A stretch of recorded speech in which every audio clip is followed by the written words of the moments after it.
राधे राधे भक्त जैनों, आज आप सुनेंगे मंगलवार प्रदोष व्रत कथा। मंगलवार के दिन आने वाले प्रदोष व्रत को मंगल प्रदोष या भौम प्रदोष कहते हैं। इसकी कथा इस प्रकार है। एक नगर में एक वृद्धा रहती थी। उसका एक ही पुत्र था। वृद्धा की हनुमान जी पर गहरी आस्था थी। वो प्रत्येक मंगलवार को नियमित पूर्वक व्रत रखकर हनुमान जी की आराधना करती थी। एक बार हनुमान जी ने उसकी श्रद्धा की परीक्षा लेने की सोची। हनुमान जी साधु का भेष धारण कर वृद्धा के घर गया और पुकारने लगा, हाय कोई हनुमान भक्त जो हमारी इच्छा पूर्ण करे। पुकार सुनकर वृद्धा बाहर आई और बोली, आज्ञा महाराज। हनुमान जी भेषधारी साधु बोले, मैं भूखा हूँ, भोजन करूँगा, तू थोड़ी जमीन लीप दे। वृद्धा दुविधा में पड़ गई। अंत हाथ धोकर बोली, महाराज लिपने और मिट्टी खोदने के अतिरिक्त आप कोई दूसरी आज्ञा दे, मैं अवश्य पूर्ण करूंगी। साधु ने 3 बार प्रतिज्ञा करने के बाद कहा, तू अपने बेटे को बुला और मैं उसकी पीठ पर आग जलाकर भोजन बनाऊंगा। यह सुनकर वृद्धा घबरा गई, परंतु वो प्रतिज्ञाबद्ध थी। उसने अपने पुत्रा को बुलाकर साधु के सौंप दिया। भेषधारी साधु हनुमान जी ने वृद्धा के हाथों से ही उसके पुत्रा को पेट के बल लेटवा दिया और उसकी पीठ पर आग जलवाई। आग जलाकर दुखी मन से वृद्धा अपने घर में चली गई।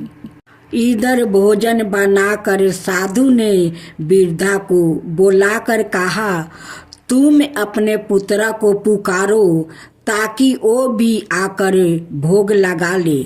इस पर वृद्धा बोली, उसका नाम लेकर मुझे और कष्ट ना पहुँचाओ। लेकिन जब साधु महाराज नहीं माने तो वृद्धा ने अपने पुत्रा को आवाज लगाई।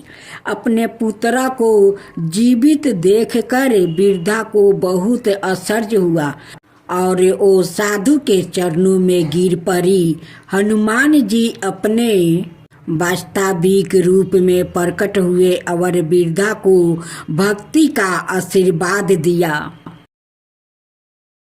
जय श्री कृष्णा। राधे राधे मेरे प्यारे भक्त जनों, आज आप सुनेंगे श्री राम और एक ब्राह्मण और कुत्ता की खूब सुंदर कहानी। रामचंद्र जी वनवास के बाद अयोध्या लौटे तो खूब धाम धूम से उनका राज तिलक हुआ। बड़े सम्मान के साथ उन्हें अयोध्या का राजा बनाया गया। राजा गद्दी पर बैठने के बाद उन्होंने लक्ष्मण जी को आदेश दिया हुआ था कि भोजन करने से पहले देखो हमारे द्वार पर कोई भूखा तो नहीं है। एक दिन की बात है, लक्ष्मण जी ने श्री रामचंद्र जी से कहा, मैं अभी आवाज लगाकर आया हूँ, कोई भी भूखा नहीं है। श्री रामचंद्र जी ने कहा, दोबारा जाओ और जोर से आवाज लगाओ, शायद कोई भूखा रह गया हो।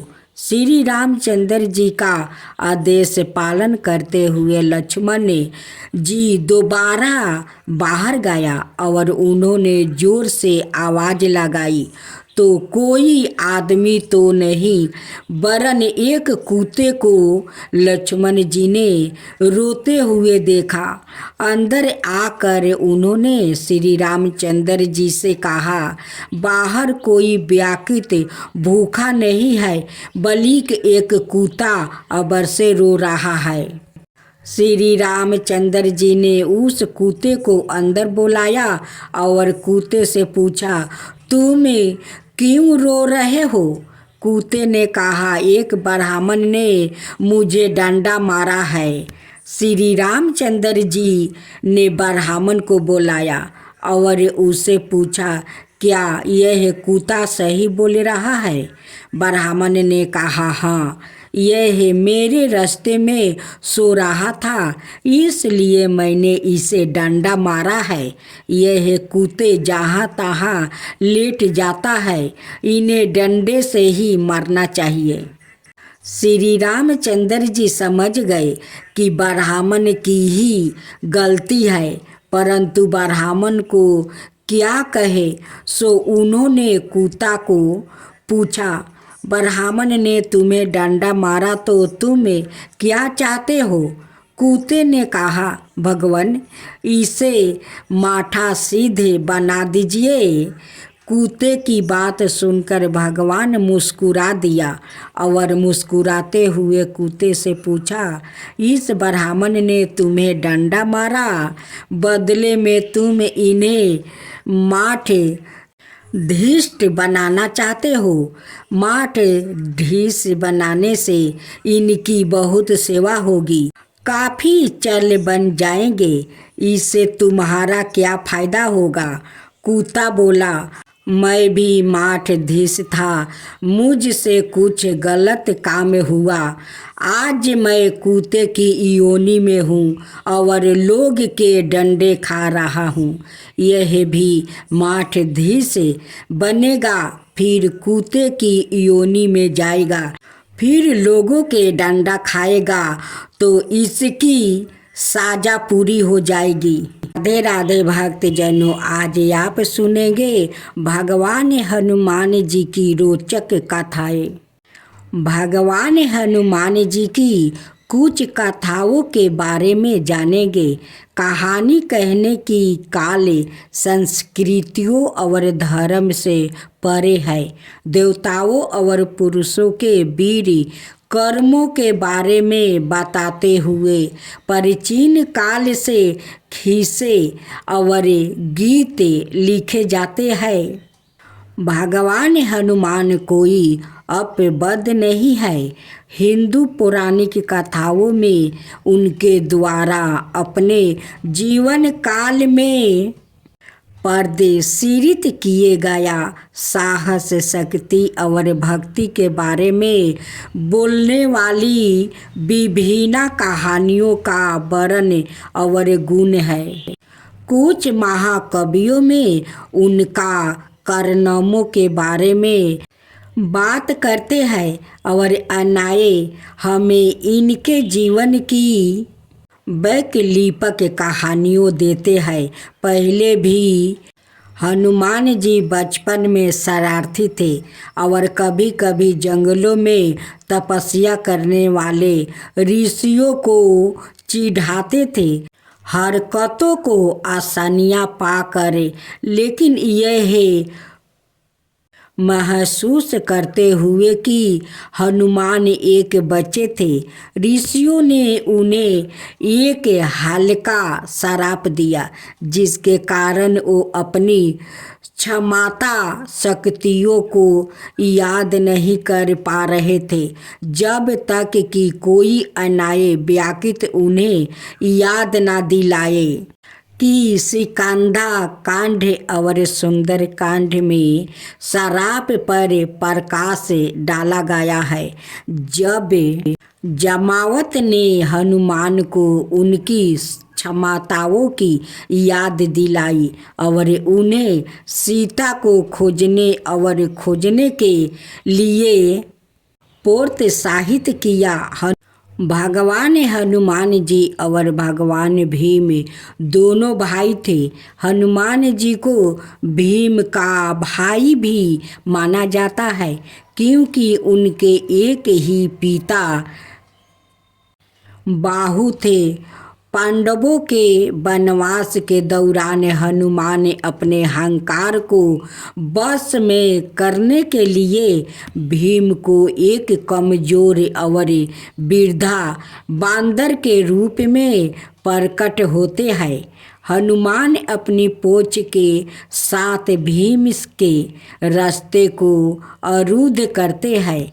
अपनी बचपन से अनजाने भीम ने उसे रास्ते से हट जाने के लिए कहा। हनुमान मना कर देते हैं। फिर भीम पूंछ को खुद हिलाने की कोशिश करता है लेकिन वो अपनी बड़ी ताकत से महजूद असमर्थ होता है। यह महसूस करते हुए कि वो कोई साधारण बांदर नहीं है, भीम आत्मसमर्पण कर देते हैं। रामायण में हनुमान जी की भूख के बारे में एक जिज्ञासु कहानी हमें दिखाई गई है। एक बार सीता के वनवास के दौरान हनुमान पुजारी वाल्मीकि की कुटिया में उनसे मिलने गया। उन्हें देखकर सीता खुशी से झूम उठी और उन्होंने हनुमान के लिए कई भोजन बनाया। उसने उसकी सेवा करना जारी रखा लेकिन जल्दी ही थकावट के कागर पर थी। निराश में उसने भगवान राम से प्रार्थना की जिन्होंने उसे हनुमान को परोसे जाने वाले भोजन में एक तुलसी का पाता जोड़ने की सलाह दी। चौकी तुलसी भगवान राम को अर्पित की जाती है और हनुमान राम के प्रबल अनुयायी थे। उनकी भूख अत्यंत कम हो गई और वो दीर्पित हो गया। हनुमान जी का एक पुत्र भी था जिसका नाम मकरध्वज था। मकरध्वज के जन्म की कहानी काफ़ी दिलचस्प है। जब हनुमान लंका जाने के बाद समुद्र के ऊपर वापस उड़ रहे थे तब उन्हें बहुत पसीना आ रहा था। उसके पसीने की एक बूंद पानी में गिर गया और एक मगरमच्छ मछली ने उसे निगल लिया। इस तरह मकरध्वज की कल्पना की गई थी। हनुमान अपनी बांदर सेना के साथ गुफा के प्रवेश द्वार के पहरादार थे जहां वैष्णो देवी गुफा से बाहर आने से पहले 9 महीने तक ध्यान कर रही थी। बाण गंगा नामक एक धारा है। बाण का शब्द अर्थ है एक तीर। जहाँ देवी ने अपने तीर का इस्तेमाल पहाड़ी पानी के एक धारा निकालने के लिए किया। जब वो प्यासा हो गया तो हनुमान की प्यास बुझाने के लिए वैष्णो देवी ने उनसे भैरवनाथ को अपने पास छोड़ने के लिए कहने से पहले हनुमान ने भी भैरवनाथ से युद्ध किया। राम की मृत्यु नहीं होगी क्योंकि हनुमान यम मृत्यु के देवता को राम पर दावा करने के लिए अयोध्या में प्रवेश नहीं करने देंगे। हनुमान का ध्यान हटाने के लिए राम ने फर्श में एक दरार के माध्यम से अपनी अंगूठी गिरा दिया और हनुमान से उसे आपस लेने के लिए कहा। रास्ते में हनुमान नागों की भूमि पर पहुँचे और राम की औंठी की खोज के लिए अपने राजा की सहायता मांगी। राजा ने हनुमान को छलों से भरी एक तिजोरी दिखाई जो सभी राम की थी। उन्होंने हनुमान से कहा कि जब स्वयं के चक्कर में जब एक राम को मरना होता है तो वो दरार के नीचे एक औंठी गिरा देते हैं ताकि एक हनुमान को उसके पहरे से हटा दिया जा सके।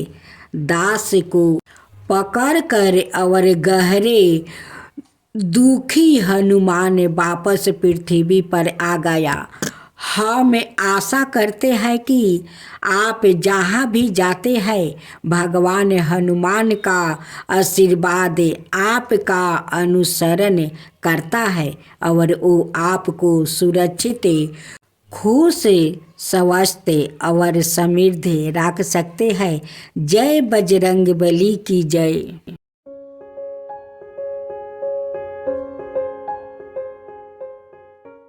राधे राधे भक्त जनों, आज आप सुनेंगे मंगलवार की हनुमान जी की व्रत कथा और हनुमान जी की पूजा विधि।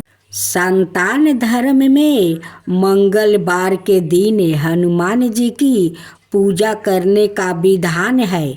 इस दिन हनुमान जी की पूजा करने से व्याकृतों को बल, बुद्धि और विद्या की प्राप्ति होती है।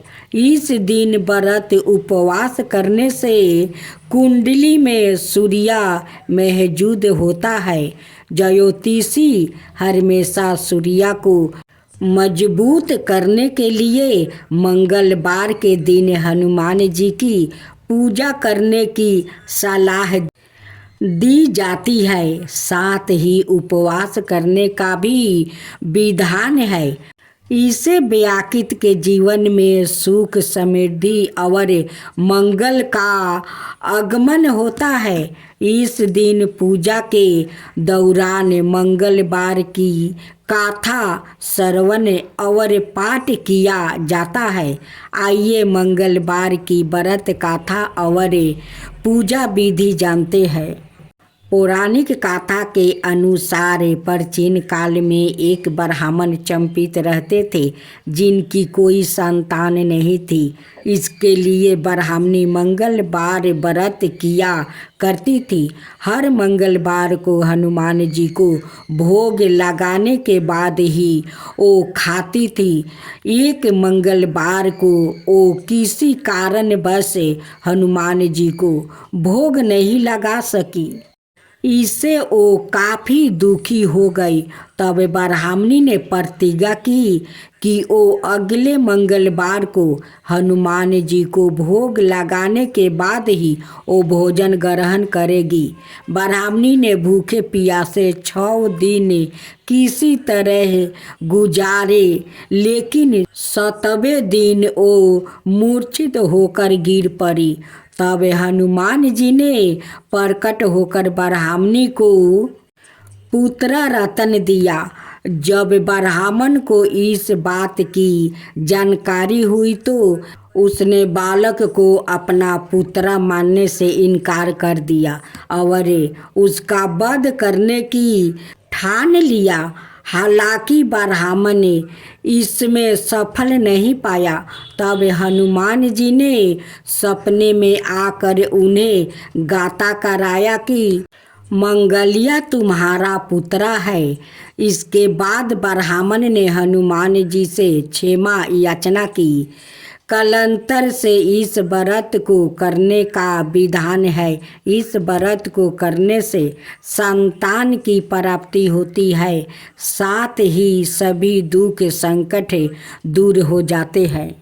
मंगलवार के दिन सुबह में उठकर भगवान श्री राम को प्रणाम करें, दिन की शुरुआत करें। इसके पश्चात नृत्य कर्मों से निवृत्त होकर गंगा जल युक्त पानी से स्नान ध्यान करे, अब आचमन करे और अपने आप पवित्र करे, लाल रंग का वस्त्र धारण करे। इसके बाद हनुमान जी की पूजा लाल रंग के पुष्पा, फूल, धूप, दीप, अगरबत्ती, मिष्टन आदि चीज़ों से करे।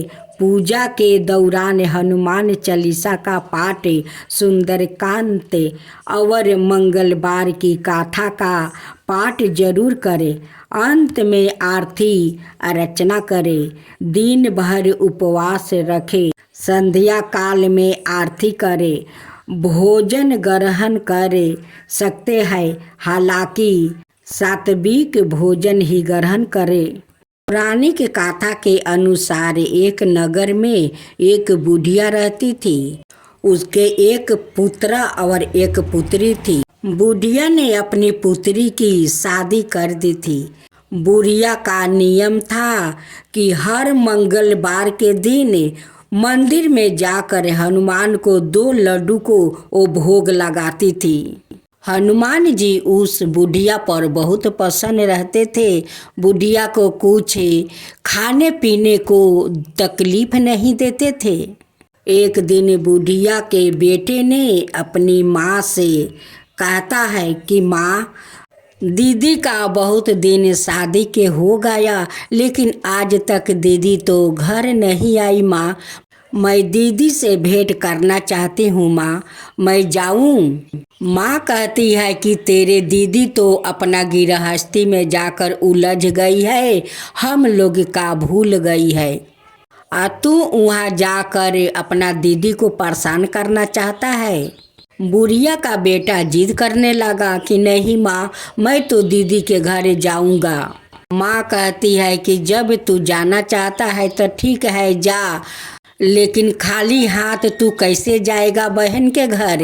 बुढ़िया अपना पति से कहती है कि देखो, मोहन अपना बहन के घर जाना चाहते हैं तो वो खाली हाथ कैसे जाएगा।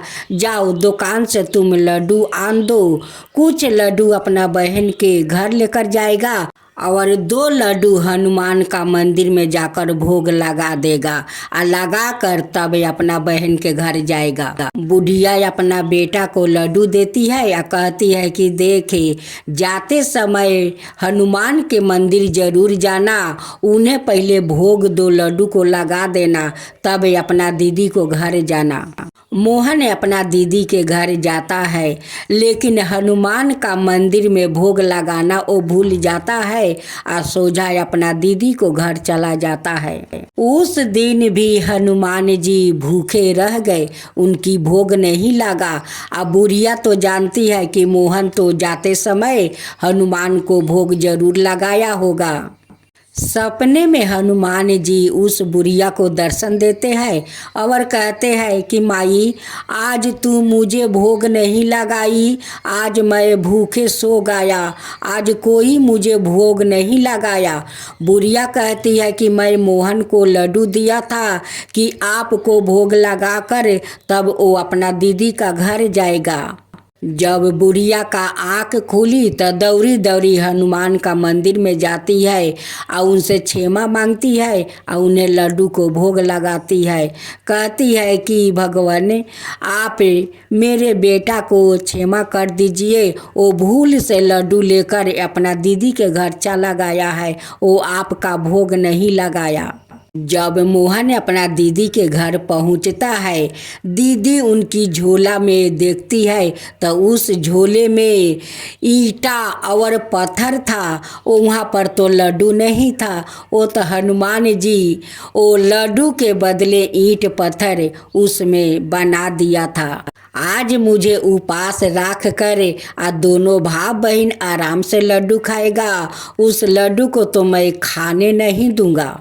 जब उस झोले में उनकी दीदी ईंट पत्थर देखती है तो वो गुस्सा हो जाती है। कहती है कि क्या रे मोहन, तू मेरे लिए ईंट पत्थर लेकर आया है। मोहन कहता है कि नहीं दीदी, माँ तो लड्डू लाई थी, मुझे इस झोला में भर कर दी थी। दो लड्डू अलग से दी थी कि जाते समय हनुमान के मंदिर में जाकर भोग लगा देना। लेकिन दीदी मैं तो भूल गया, हनुमान जी को भोग नहीं लगाया। उनकी दीदी समझ जाती है कि ये सब तो हनुमान जी की काराधारा है। ओ भाई तो मेरा उन्हें भोग नहीं लगाया, उस लिए हनुमान जी सारे लड्डू को ईंट पत्थर में बदल दिया।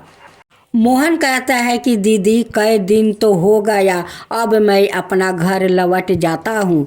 दीदी कहती है कि रोक मोहन, मैं तेरा साथ चलती हूँ। दीदी दुकान पर जाती है, वहाँ से लड्डू लेकर आती है। वो जानती है कि हनुमान जी गुस्से में आकर सारे लड्डू को पत्थर बना दिया है। वो तो उस दिन उपवास सो गया होगा। मोहन के दीदी आते समय पहले हनुमान का मंदिर में जाती है, उन्हें भोग लगाती है, लगा कर और क्षमा मांगती है कि हे हनुमान, मेरे भाई को क्षमा कर दीजिए, आपको भोग नहीं लगाया, आप उस दिन उपवास सो गए होंगे। मोहन से कहती है कि मोहन चल हनुमान जी से माफ़ी मांगे, तू भोग नहीं लगाया और लड्डू लेकर मेरा घर चला गया, उसी के कारण सारे लड्डू देखे ईंट पत्थर में बदल गया, चल क्षमा मांगे। मोहन हनुमान जी की हाथ जोड़ कर टिक कर क्षमा मांगता है कि हे हनुमान जी मुझे माफ़ कर दीजिए, मुझसे बहुत भूल हो गया, मैं भूल गया आपका मंदिर में नहीं ढुका और नहीं आपको भोग लगाया, इसलिए मैं आपसे क्षमा मांगता हूँ। बुढ़िया अपना बेटी से कहती है कि जब मोहन तेरा घर गया तब तेरा माता पिता को याद आया। और मोहन के माँ मोहन को बहुत डांट लगाती है, कहती है कि तू मेरे हनुमान जी को उपवास सुला दिया और लड्डू लेकर अपना दीदी के घर चला गया। मोहन कहता है कि माँ मैं तो भूल गया था, मैं हनुमान जी को भोग नहीं लगाया, आज मंदिर में जाकर उनसे क्षमा मांगा है कि ऐसा भूल अब कभी नहीं होगा माँ, कभी नहीं होगा। आते समय दीदी हनुमान जी को श्रद्धा भक्ति से पूजा की और लड्डू को भोग लगाई, उनकी आरती उतारी, तब दीदी घर आई है माँ। इस बात को सुनकर उनकी माँ बहुत खुश होती है, कहती है कि बेटी तू तो बहुत पुण्य के काम किया है, हनुमान को भोग लगा कर तू बहुत पुण्य कमाई है बेटी। 2 दिन उनकी बेटी अपना महके में रहती है और 2 दिन के बाद कहती है कि माँ मैं अब अपना घर जाऊंगी, मेरा तो संसार है। माँ कहती है कि इतना दिन के बाद तो आई है, खाली हाथ मैं कैसे विदाई करूं, तुझे कुछ पर पकवान बना देती हूँ और देकर श्रद्धा से विदाई करूँगी। माँ का सार लाई बना देती है और अपना बेटी को देकर विदाई कर देती है। जब बेटी अपना ससुराल जाती है, जहाँ पर वो पत्थर ईंट रखी थी, वो ईंट पत्थर वो सोना में बदल गया था, वो चम चम चमक रहा था। जब उनकी नज़र पड़ा उस ईंट पत्थर पर, कहती है कि ये तो हनुमान जी का चमत्कार हो गया, ये तो ईंट पत्थर था, ईंट पत्थर से फिर वो सोना चांदी में बदल गया है। एक दिन मोहन लाया था लड्डू, लड्डू से बदल गया ईंट पत्थर। आज मैं हनुमान जी को मंदिर जाकर श्रद्धा भक्ति से पूजा किया, उनकी भोग लगाई, आरती उतारी। आज हनुमान जी चमत्कार कर दिया कि उस ईंट पत्थर को वो सोना और चांदी में बदल दिया। वो हनुमान जी का बार बार प्रणाम करती है या कहती है कि ये हनुमान आप तो महिमा अपरंपार है, आपका कृपा तो अपार है, आप चाहे तो दुख भर देते हैं, आप चाहे तो दुख हर लेते हैं। मेरी माँ तो आपका मंदिर में हर मंगलवार को जाती है और भोग लगाती है अब मैं भी आपका मंदिर हर मंगलवार को दिन जाऊंगी और लड्डू को भोग लगाऊंगी, आरती उतारूंगी। यहाँ मोहन का घर में भी कुछ का कमी नहीं था, सब कुछ भरा हुआ था, क्योंकि हनुमान जी का कृपा था। वो जे रोज 2 लड्डू को भोग लगाती थी, उस लिए हनुमान जी उस बुढ़िया और बूढ़ा को वो रक्षा करते थे, उन्हें कुछ को दुख तकलीफ नहीं देते थे। तो हे हनुमान जी, जैसे आप उनकी बेटी पर कृपा किया, उस बुढ़िया पर कृपा किया, वैसा ही सब पर कृपा करना। ये हनुमान जी सब पर कृपा करना। हनुमान जी की जय हो, हनुमान जी की जय हो। आरती की जय हनुमान लला की, दुष्ट दलन रघुनाथ कला की। आरती की जय हनुमान लला की, दुष्ट दलन रघुनाथ कला की। जाके बलि से गिरबर कापे, रोग सोग जाके निकट ना झाके। अंजनी पुत्र महाबलदाई, संतन के प्रभु सादा सहाई। आरती की जो हनुमान लला की, आरती की जो हनुमान लला की। देवीरा रघुनाथ पेठाए, लंका जरी सिया सुधिलाए। लंका सुकोट समुंदर सिखाई, लंका सुकोट समुंदर सिखाई। जात पवन सुता बरन लाई, आरती की जो हनुमान लला की। आरती की जो हनुमान लला की।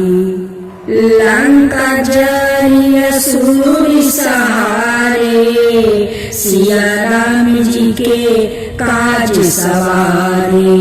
लंका जरी असुर सहारे, सिया राम जी के काज सवारे। लक्ष्मण मूर्छित पर सकारे, आनि सजीवने प्राण उबारे।